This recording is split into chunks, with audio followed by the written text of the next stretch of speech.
40 anys en 4 hores. El tàndem format per David Martí i Montse Ribé són els responsables d'obrar el prodigi de transformar el físic de Joan Pere en el d'un ancià de 94 anys. 4 hores abans d'iniciar la jornada de rodatge, l'equip barceloní DDT s'encarrega de fer creïble allò increïble. El maquillatge d'efectes especials recorre multitud de tècniques i materials, com ara la silicona, l'escuma de làtex, les resines i els plàstics, però sobretot requereix destresa, temps i paciència. Un personatge fantàstic, d'alguna manera la gent no té referència, no el pot comparar, no? Llavors pot estar més ben fet o menys, però al no tenir referència doncs te'l creus, no? Més o menys.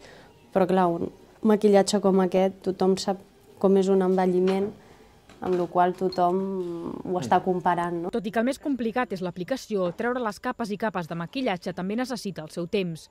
Amb 45 minuts i molta cura es van traient els anys de sobre. Aquest maquillatge realista és l'antítesi de la feina que els va donar reconeixement mundial i els va fer guanyadors de l'Oscar al millor maquillatge pel Laberinto del Fauno. La gent que està dintre d'aquest món potser sí que ho veu més, no? Perquè ho viu des de dintre.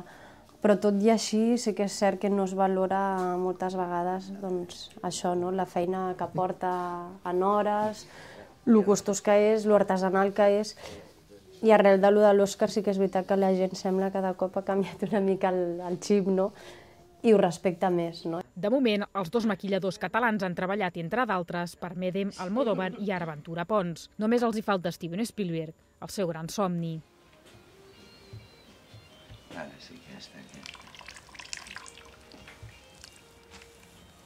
Què, si vols fer una tovallola? Aquí és encara. Encara surt,